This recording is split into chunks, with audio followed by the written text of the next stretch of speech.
Kitchen, New York, 1980s. A New York style kitchen, cramped.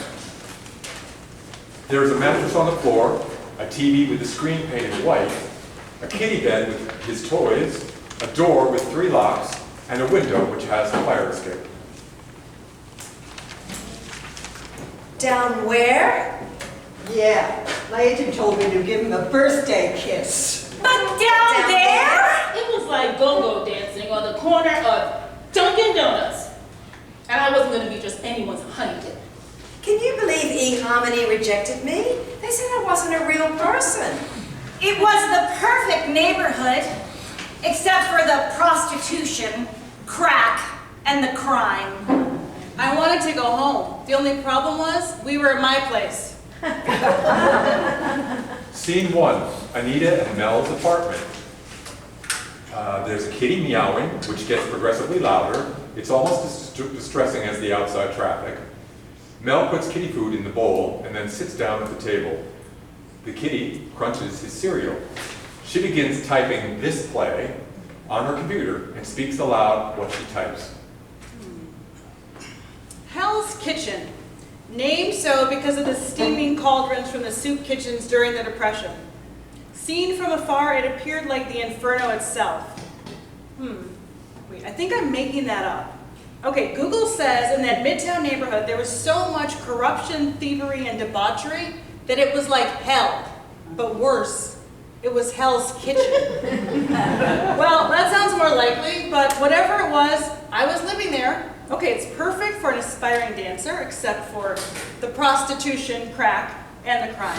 And it was affordable, though eventually I'd pay a very high price. Sometimes I think back on the things that I should have done, though I did them anyway. But it made me who I am today. My rose-colored glasses were about to shatter and be replaced with a magnifying glass. I'll call this section Mel and Hell's Kitchen, because there I was. Okay, I'll take it, even though the floors are slanted. Maybe it's me, and the apartment's so small I feel like I live in a shoebox. From my window, I can see the avenue where you can buy anything, anyone, anytime for a small price. Smoke, smoke, black beauties, coke, China, white, downtown. They say, as packets are passed with a handshake, their clients are mannequins half standing in the snow, sun, rain. Their bones aligned in tattered clothes with small speckled wrists where a pulse once lay. Boys with pretty eyeliner sway down the sidewalk in high heels, while spectral figures with punched-out teeth suck on found cigarette stubs. You may ask me, Why was I living there? it's to dance. Nothing more than that. Dance has drawn me with a magnetic force which never wanes. I can be everything I never was. Majestic, powerful, beautiful. I can run, jump, leap like an eternal child, only happy this time, and defy gravity like Peter Pan's imposter. So every day I study at palatial studios with instructors with heavy Russian accents and a hard pounding cane. When the pianist strikes the first chord, I'm transported. Ballet is my zen, my rescue, my Shangri-La. After class, I stretch till my body tells me to stop, and then I stretch even more. I dance so hard that the blood vessels break behind my knees, looking worse than my grandmother's. But my legs are sleek like a colt's, and my feet like a toucan's beak. I scour the trade papers for auditions, sometimes go, get rejected, and try again. To help keep the spirits up, I drink espresso, lots of it. Sometimes I'm so tired that I forget to screw the pot on tightly, and the coffee explodes all over my walls. But Cafe Bustalo is magical. It allows me to leap higher and certainly talk a lot faster. Maybe I shouldn't be drinking the whole pot. Autumn got dressed up in regal browns and golds just in time for Halloween. Leaves like chips of amber fluttered onto our attics, looking like ghouls half bent under barren trees. They often took refuge on my welcome mat since our front door was broken. Such a sad route from Hades to heaven. I climbed over them with needles still stuck in their arms, hoping they wouldn't awaken underneath my step. My neighbor puts a mirror on my fire escape to spy on me as he masturbates. A bullet ricochets into the air shaft and rings like a high C. A prostitute argues with her pimp. She's screaming. There's a thud, then a deadening silence. Sometimes in the morning, blood and bullet holes decorate my foyer as the super mops ferociously. Next week, there'll be a clamor of men on my rooftop. They'll be banging on the metal door until the chain pops from their holdings. Their footsteps will pound louder and closer till they're outside my door. If I call 911, they'll never come. 911, what's your emergency? Hell's Kitchen? Hell no. Trip over my mattress, which lies on my floor, and lock my triple locks. Triple. I'll barricade my windows with my chairs and call the better late than never super. He'll explain in the aftermath. It's your imagination. Probably just the wind. But does the wind have menacing voices with heavy footsteps? Maybe it does in my new neighborhood, Hell's Kitchen, where hope and hell collide. Yo, hey, give me the gun. Every night I dream. There's only a children's lock on my apartment door, and it's from a toy store where they also sell miniature pirate chests. Okay, show business. Now there's a reason it has that word in it, meaning you don't have any business doing your show if you can't get your business together. Now all you need is an agent, and you can go from rags to riches. But getting an agent is no easy task, because to get an agent, you need a job, and when you need a job, you need an agent, and so it's a catch-22. By the way, I never read that book.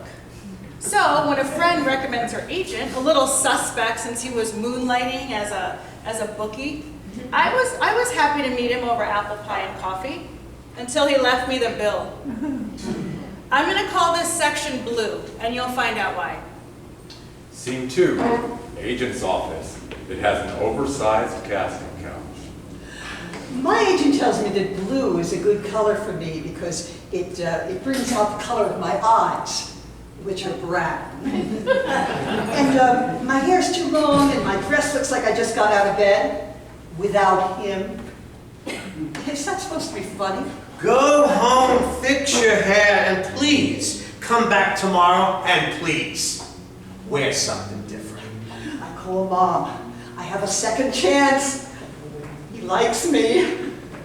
Don't be too sure of that, wise Mom says. Oh, the next day I get dressed up in my best outfit.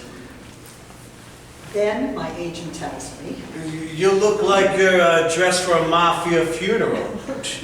But let's read anyway. and he hands me a script for apostropedic mattress. Good girl.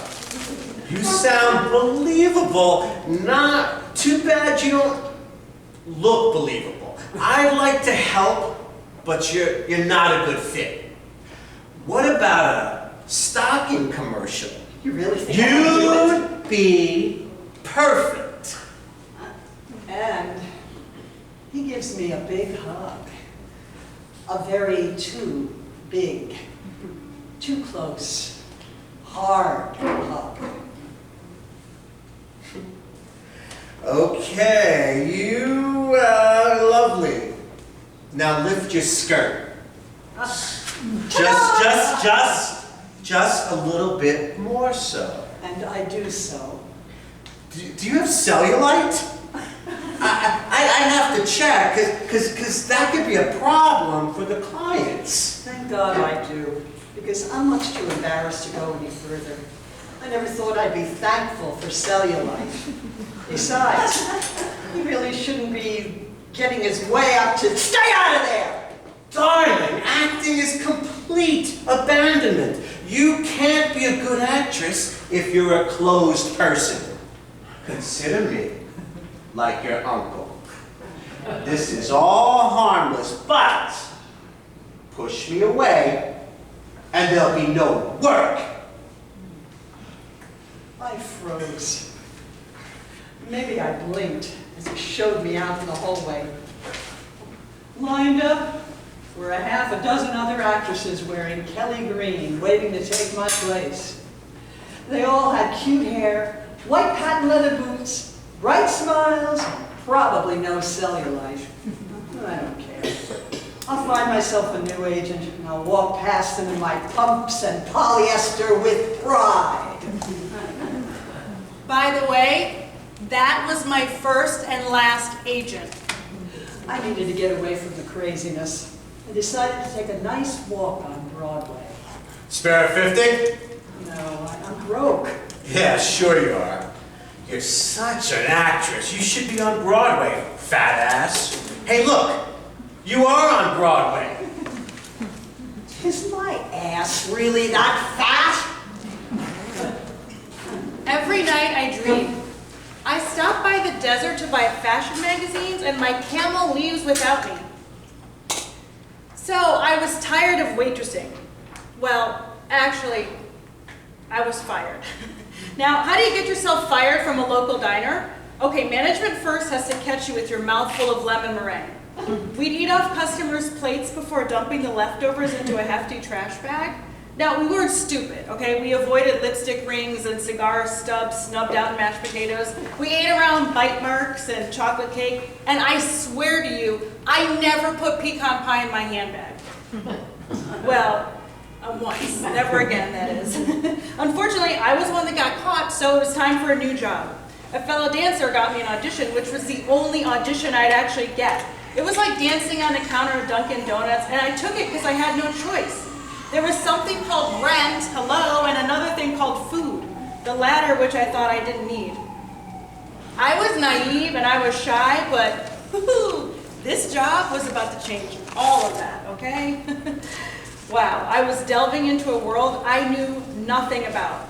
I was gonna call this section Candy, Raven, and Snow, but I'm gonna call it Button Go-Go. So, as I told you, Scene 3, Go-Go Club. It was time to make money. On Route 46, there was a dark club. We women were dancing to outdated rock and roll on the jukebox. Sledgehammer it blares. Someone takes out hand cream and squirts it on our thighs and the dollars keep coming.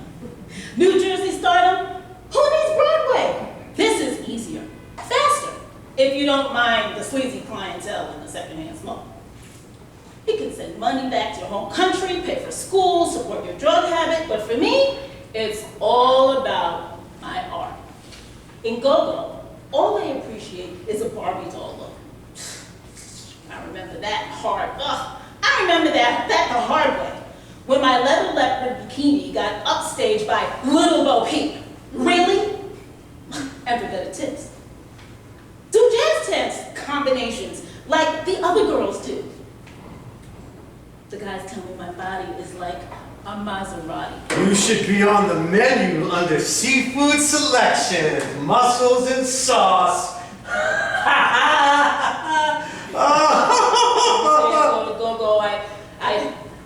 I fear being stabbed, raped, robbed in that order. Then tossed into the marshes like an awful basketball shot. On Tuesday evenings when everyone's drinking special Russian quaaludes and Pear Tuesday daiquiris, I dance like a good temptress should. My men give me applause and love notes, which read, Meet me later. and I can get you good health insurance if you marry me. change my outfit in the dressing room, which used to be a closet, 30 minutes on, 30 minutes off. I cried, my mascara streaking long rivers down my cheek, which I wish I could paddle away on. Just when I couldn't stand it any longer, management tells me, You gotta work late tonight. sorry, the buses stopped running early. Yeah, whatever. I'll have no way of getting home. We need you, Cotton Candy. Can't make it in. Can you arrange a ride for me? Yeah, we'll figure it out. Okay, I'll do it. Dance hard, girl. It's 3:30 a.m. and everyone is cashing out and packing up. My boss forgets his promise and I'm stranded. The hot dog man, the hot dog chef, offers me a ride to the city. We exit out the back way towards his blue blue Chevy humongous. Did anyone see you? Did anyone see you leave with me? No, well, of course the boss did. Can't have anyone know I'm driving you home because I'm married and people get the wrong idea. You know, when I was in Nam, I was a sniper. It was my job to shoot the com from the towers. It was fun, like a video game. You know, people never really know who you are. You know what I mean? They think you do. My highway ride home shifts in second gear towards a vacant faculty outlet. This isn't the way home. Why are you rolling down the window? Nobody's out there gonna hear you scream. I'm really nauseous. A lone truck passes. I count the sporadic cars which gleam by, hoping I can hail one down. Their few headlights beam out to our desolate path and disappears. My hope disappears. You know, I don't like you. You thought you were a nice girl, but you're like all the rest. Just a tease. Couldn't care less about us. All you see is a dollar sign, and you live in a shit neighborhood. Figures. You're right. Couldn't pay me to live there. You're right. It's depressing. This job's depressing. This city's depressing. My life's depressing. You know you get it. I'm trapped.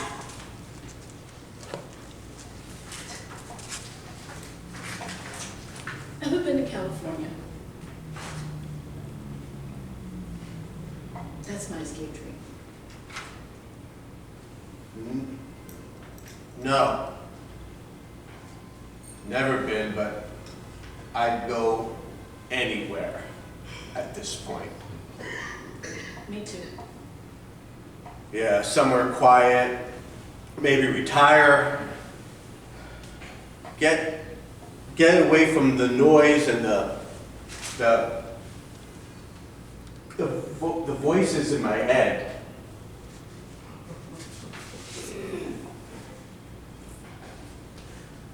Hope you can go. Me, I got family. I'm stuck. I know what you mean. I truly do. Unexpectedly, turned back onto the main drag, and the turnpike greeted us like Christmas, all lit up in red and green, and Santa Claus took our toll tickets, gifting me with a toothless grin. Riding past Times Square 9th Avenue never looked so good. Even the street marionettes were cozy. The neighborhood seems to envelop me in its steaming cauldrons, welcoming me back home. At one point, I wanted to quiet 9th Avenue like a dying dog, but was now comforted seeing smoldering abandoned cars and overflowing trash cans soon to be picked clean. Dashing up 4 flights of stairs to my apartment, I turned on my TV. The screen, which I painted white. The city continues to whiz by at a kamikaze speed, and I sigh, having ascended out of one hell, but back into another. Every night I dream. I'm in a car where a dog is driving, and he gets mad at me because I didn't give him a dog treat. And then when he tries to bite me, I tell him I have his favorite toy instead. Now, they say that when you least expect it, you'll meet that special someone. But who is they? Now, as a kid, my mom convinced me that Prince Charming was a real guy. And since I was single, Mom begged me to join a dating service since her cousin's best friend's son married a woman from Bangkok. So, I let her do it, but putting an ad into personals was like inviting everybody up from the subway into my apartment, and somehow it just didn't feel right. So Without me knowing, Mom placed an ads in the personal, so my answering machine fills up with messages about blonde and blue, black and brown, 5'4", really 5'4", 6'2". I like chamber music, red wine, the Beatles, museums too, perfect for my mom. I spoke to a veggie nudist, whatever that is, and I turned down the doctor who wanted to meet me in Central Park at midnight. Then, one day, this guy knocks on my apartment door. His wife had kicked him out and he needed a place to stay. I said no, which somehow turned into a week, then a month, which became a year. And by then it was too late, I was attached. Now please don't be sad, I lived, I learned. I'll call this section Mr. Wrong, or rather, addiction. Scene 4, Leslie's apartment. The only thing I could think about was my coffin being slammed shut. No time for memories to slip by like I'd seen in the movies. I was being snuffed out. Saliva's dripping from the corners of his mouth. He's snorting like an angry horse. His eyes glaring, gleaming. Boyfriend's in a jealous rage, but with no reason. I know you've been cheating! His first punch... You're asking for this. You're asking for this. His first punch catches me by surprise and I fall to the floor. He's on top of me like a wrestler. He's pressing 2 fingers into my back, securing me in a half Nelson, and no pleading or fighting can undo his hold. Today, fingerprints still remain fossilized in my flesh, like pebbles stuck in the sand. He was the man who was supposed to love me till death do us part. And we were halfway there. Passing out, the world begins to spin darker and darker, and with a quiver, I'm falling farther and farther away. I'm shutting down, thinking I'm dead. He releases his grip and goes into the next room, probably to smoke more crack. His unexpected release, my unexpected flight down the stairs. I run barefoot with no coat into the January snow. Frantically, I hail some cops who are cruising the avenue. Fearing my windpipe would collapse, I whisper, I need help. Help me, please. They look at me like I'm a crack whore and tell me, We'll circle back after we return our attack dogs. but they never did. I walked to the hospital, my face black, blue, and yellow, the bruises telling the story. My abuser followed me and spoke to the doctor. He says he's your guardian and that you tried to commit suicide. Why do you girls always do this to yourselves? Yes, they almost released me to him, but I calmed myself down and explained in private. So why was the doctor mad at me? I waited for my abuser to left and slept at my 24-hour workplace, telling the night manager I'd slipped on the ice. He gave me such a pitiful look. The next day, when the abuser went to work, I changed the locks. That evening, there was a knock at the door. Police, open up! That man was with the cops, in his accountant suit and tie, accusing me of stealing his rent money. Listen, miss, give the man back his cash, because we don't want to be here all night. I give him back his share of the rent, which I'm sure he'll buy more drugs with. Then the stalking begins. I learned that restraining orders do no good. My friend, who doesn't have an apartment, comes to stay with me. He's a bodyguard for a famous band, but I cannot tell you which one. Well, he stays with me for months. Protect me? My ass gets me pregnant and says, Why don't you live with my mom and learn knitting? knitting?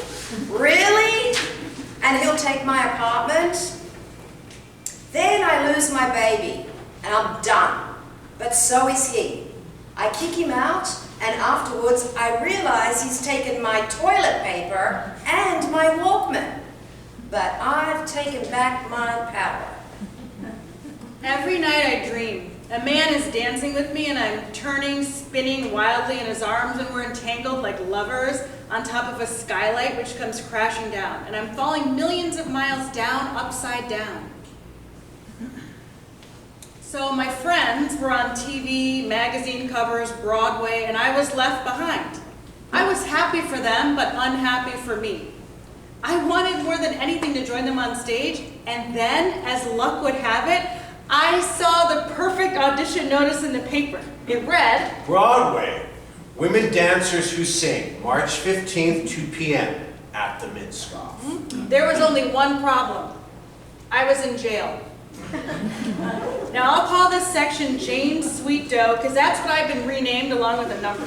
Jane Sweet Doe, because as long as the handcuffs are locked, you don't matter anymore. Okay, I'm getting a little bit ahead of myself, so let me go back and explain a bit. Okay, so there it was, week after week, day after day, the same flyer plastered onto the same light post, just waiting for me to answer it. It's not my fault, I'll blame it on the flyer. It said, wanted and willing to train, masseuse for a health club. So I did wonder for a moment if there was something illegal about this. Of course there was, but it was a perfect plan for financial freedom, and I was going for it, and now I could be the artist I was destined to be. Scene 5, massage parlor. So, I was standing at the entrance of the massage parlor.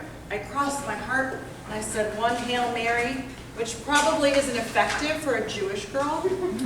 I pressed the bell, and I jumped back when the door unlatched. An attractive transsexual behind the desk greeted me. She had eyelashes like mascara tarantulas, a silicone pout, and a very large Adam's apple. She looked up from her fashion magazine and tapped a model's eye with her pencil. Can I help you? I'm here for the job. Experience? What kind of experience are we talking about? You tell me, you're the one here for the job. My dancer friend says I'm a great masseuse. Here's your dancer friend. All right, now, why don't we give you a chance to do your thing? Get rid of the CVS perfume. Other than that, you'll be good enough. You don't like You my have a sweet behind, huh? Sweet. That's your new name. All you really need is a little tease. Turn them over like a rotisserie and give them a tickle. It's easy. My first customer takes off his clothes and slides onto the massage table. I stare at his belly, a mound of pink flesh, and don't know where to start. Then I remember the trans manager's instructions. I tease and turn. Like a slippery fish, he rides. Then it's over and he gives me lots of money. My hungry men are intelligent, dumb, funny, solemn. Some have elephantitis or eczema, with others, invisible diseases I'll never know about. They've seen lots of whores before, and now I'm one of them. I exit my dark room with oil in my hair, on my clothes, and join the other masseuses. They're disheveled and squinting too. We look like groundhogs coming into the light. I predict it's going to be a long winter. I see my men as walking crumpled bills, and it thrills me. Every night is rush hour since everyone wants an orgasm before dinner. When my hands begin to smell, I just douse them with alcohol because there's no time to wash, just rub like an assembly line. Hurry up, sweet. Turn them over like a cup of coffee, girl. And I do. Each erection explodes like firecrackers into a confetti of dollar bills. I need to catch my breath. I need to look in the mirror and make sure I'm still there. Yes, it's me, sweet as ever. Our men choose us like children picking candies in a 5-and-dime store. For us girls, the club is like a sisterhood, a nunnery without the abstinence. A haven from the streets, they're pimps. Our troubled lives whereof we, out of habit, are bonding. Daily I entered the club, watched by 4 hidden cameras, which will eventually be used against me. Men stepped in from the brisk afternoon and shut the door, sealing us in like a tomb. I scrub my hands until they're red, but no matter how hard I try, I can't seem to rub their scent out. Customer secretions have dripped all over me. me. I need to bathe it off and soak my skin under a warm cascade, But it's washing off their It's cascade. no use. I'm Lady Macbeth and nothing can rid me of their damn spot. In the same attempt to, chewing gum that's like trying to hide a drinker's vomit. Every night I dream. My baby blanket's drifting away in the wind, uncatchable, just gone forever.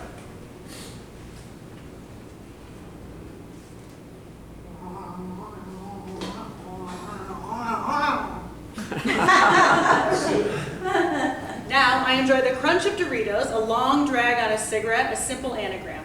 My weekly regulars favor me, and now I'm going to tell you about a few. I'll call this guy Slap, because that's what he wanted me to do. I want to hit you, No one ever hits me. then hit me. The security guard left early and I was scared, so I tied customers' underwear around his wrists and bound his legs with a belt so he couldn't hurt me. He was like a pig waiting for slaughter. I braced myself. Don't leave any marks. I don't want my wife to find out. I started our session with a light smack. Harder. Okay, here's one for my ex, another for the liars, cheaters, 10 for the rape, so I smacked him with all my might. And then he was calm. You're a real witch. You should do this full time. See you next week. Then there was Toilet Paper Man. You'll get it, even though I didn't at first. He was as pasty as a Pillsbury Doughboy. He was short and pale and reminded me of the man who once picked me up hitchhiking and threatened to kill me with a butcher knife. His shoulders were hunched over like a C, his grim eyes to the floor. I looked down at the carpeted squares. I would have rather been playing hopscotch on them. What did you do today? I bought Cheerios and milk. No, not that. Did you use the bathroom? Huh? Didn't you pee? Oh yeah, a few times so far. You? Oh my God, you must be new. All the other girls get it. Did you pull your skirt down to your knees? Did you get off the seat just a little to reach the toilet paper? Hold on, I gotta pee. Be right back. He satisfied himself before I even walked out. Next week, I'll bring the Charmin. He never saw me that next week because he was in prison. I was thankful for the small things. As a child, Mom read me stories about mythical gods, and now there was one on my massage table. He had golden locks, blonder than Revlon, and he called himself Sven. But to me, he was Thor. You're pretty old. Yeah. Even though you look old. Listen, when I travel the world next, come with me. Old? I'm in my 20s. You look like a worn-out dancer. Worn out? Yeah, you know, weathered, disheveled. It's time for the fine life. I'll set you up with rich older men, and you could be my girlfriend with all the others. We'd be like a family, but better. How do you know I'm in need of a better family? Think about it. We'll talk over a succulent fish dinner. I did think about it. How much he hurt my feelings. And I said no to the fish. One afternoon, I saw this guy riding a bike with his hair like golden fleece. It was Thor. He sped up and pedaled by me on his New York chariot, waving. I never saw him again, but thought about him on lonely days, which was too often, and I was lost. I pulled my blankets close. Gazing at the window, I contemplated jumping down 4 flights,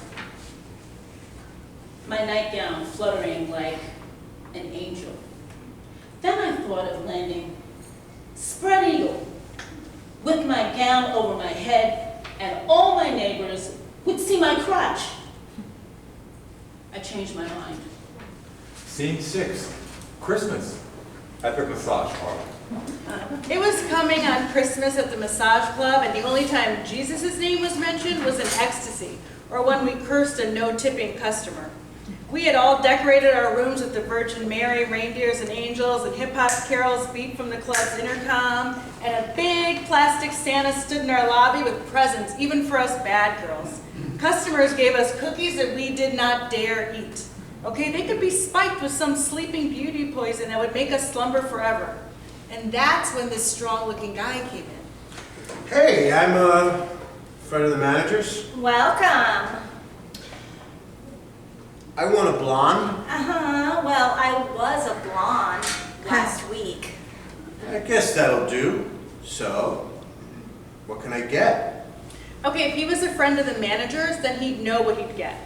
Against my instincts, I serviced him. And I had this sick feeling after he left, and not just because he didn't tip. Jesus, something was definitely wrong. Scene 7, Mel's apartment, answering machine. You have 6 messages. I'd always felt protected by the police until they started leaving messages on my answering machine like, We're gonna get you. I was honestly convinced that they had the wrong number. So the phone rang again, and this time I pick it up. Hi, this is Michael O'Hara, Police Department. We'd like to talk with you for a moment. Why don't you come down to the station? I'm so tired. I've had a long day, okay? Another time. Did you know there's a warrant out for your arrest? What? For prostitution? No, I don't think so. So, you didn't come home last night? I came home.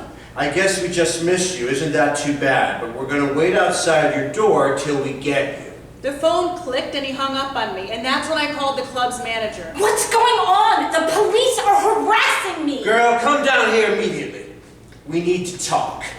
Our phones might be bugged. Okay, I grabbed my old rickety bike, and to save time, I threw it down the stairs like an abused child.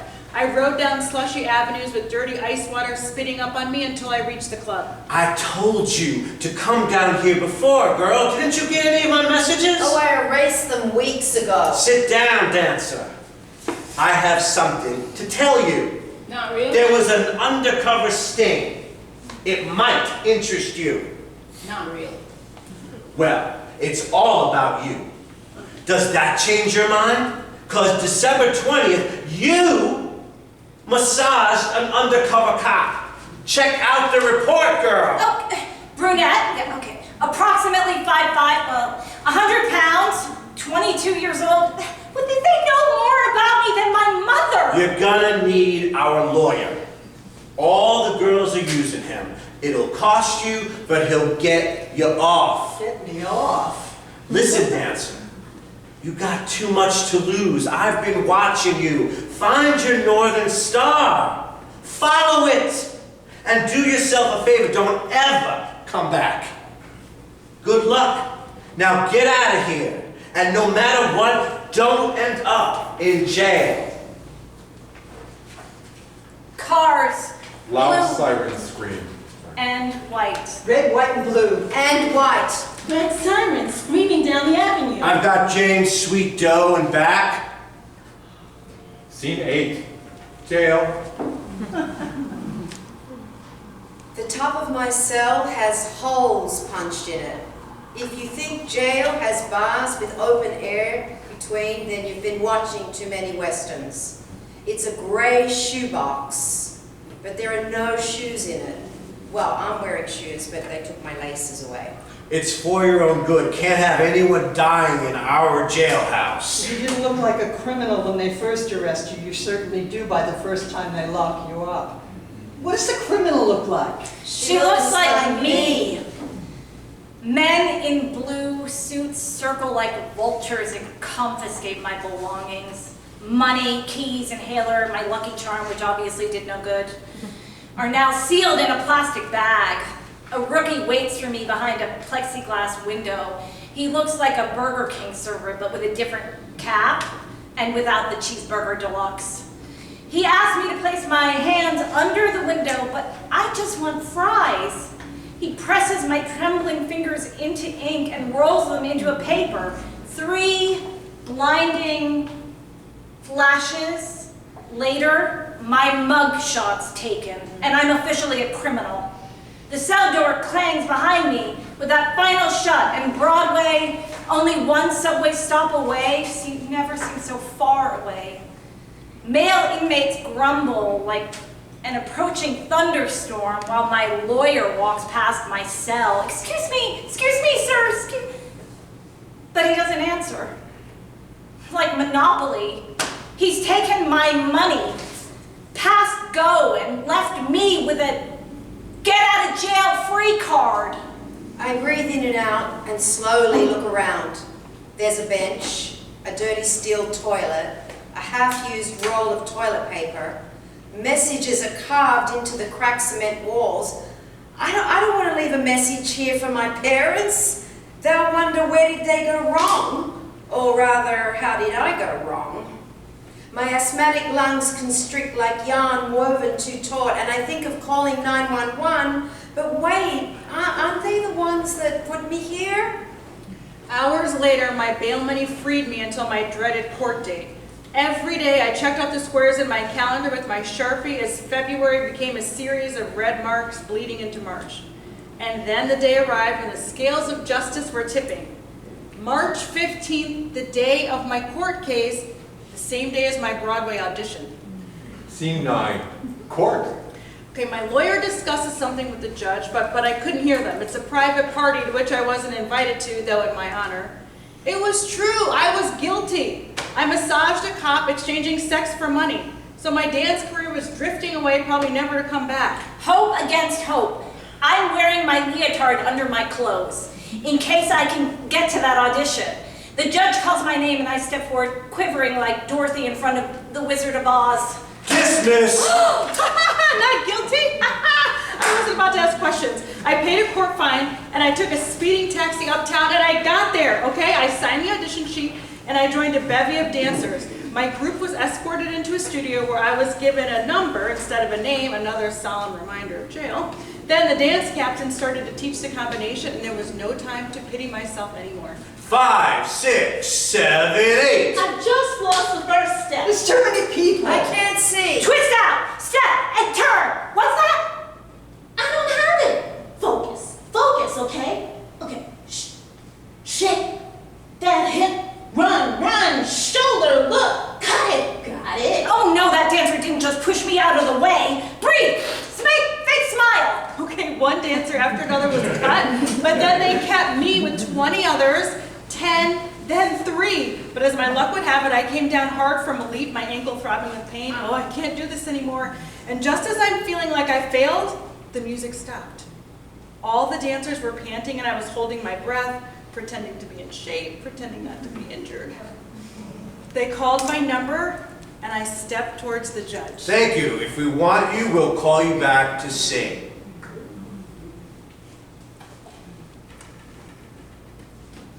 Once more, I'm like a woman with a number who's dismissed. Scene 10, Mel's apartment. Back home, I watched the phone like waiting for a kettle to boil. No call. So to cheer myself up, I ironed up the bills I earned at the club, though now Hamilton had a burnt face. I bought that designer jacket I'd always dreamt of, and I paid for it one bill after the next. The sales guy glared at me. I think I may have massaged him too. Months passed and still no word from the show. So I walked along Broadway because that seemed like the closest I was ever going to get. Every night I dream. I'm a cricket caught in a shoebox gasping for air and I dance out of the box and I can breathe again. The audience, which are several cats, love me and clap loudly. My Californian friend told me to stop banging my head against the New York wall. He wanted to know if it was a brick wall or a cement wall. It was my own wall. He invited me to visit him out west where he promised more civility. I told Kitty, 1 meow means we stay, 2 meows mean we go. Meow, meow. Okay. My arrest wasn't the last straw. It was the cold winter nights, hot summer days, spring which smelled like garbage, fall like an impending death, and somehow along the way I'd lost my dance. So Kitty and I were going to set out on a new voyage, and I'll call this section Escape from New York. Scene 11, West Coast. Ocean. Peace of mind, birds sing. I was thousands of frequent flyer miles away from buildings piled high, rudeness in the streets, stores, subways. Bustling, hustling, doing everything, being anybody, being nobody, New York. But here every day has a blue sky and people are dressed in funny plaid shorts. Outside my window, a bird scolding a gardenia, and this morning an orange woke me up dropping off some tree. The polite bus driver is singing on his announcing mic. You made me love you. I didn't want to do it. I didn't want to do it. And the elderly women are laughing because they know that it's for them. Everyone has a suntan. Everybody works out, but nobody walks. Many enjoy alfalfa sprouts and own chia pets. Strangely, so many people smile. At first, it was paradise. But my style of dance wasn't right for TV or anything else, really. Botox scared me. My teeth were dull compared to Denture Bright. Even my hair looked sad. So I capitalized on my looks and auditioned for pharmaceutical commercials, where I portrayed cancer patients. Excellent, excellent. You really do look miserable. Now, can you give me a glimmer of hope in your eyes? But I couldn't, because there was none left. Next.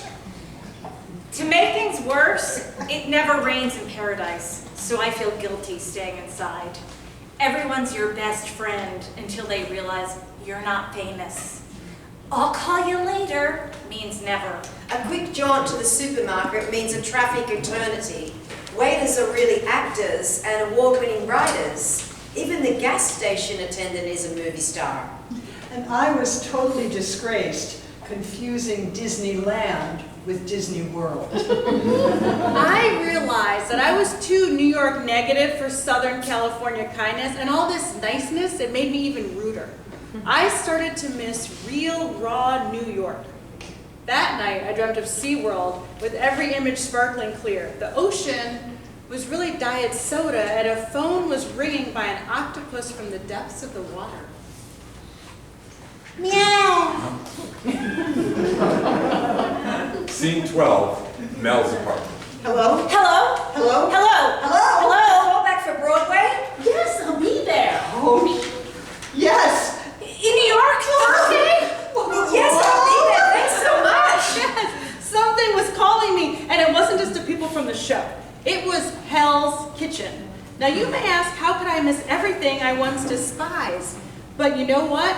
I chose gray over blue, F-U over thank you, sirens for seagulls, catcalls for songbirds, a middle finger for a peace sign. I chose candied nuts, people nuts, uptown, downtown, east side, wild west side, because there's dance everywhere. There's all styles for all shapes, all sizes, where bubbly cute isn't mandatory. So I bought my one-way ticket back to hell. My Hell's Kitchen. I was coming back for a callback and the promise that something wonderful was going to happen. Ready? Meow. Well, I didn't get the show. Maybe it was because I hadn't done the laundry and showed up in my black bathing suit.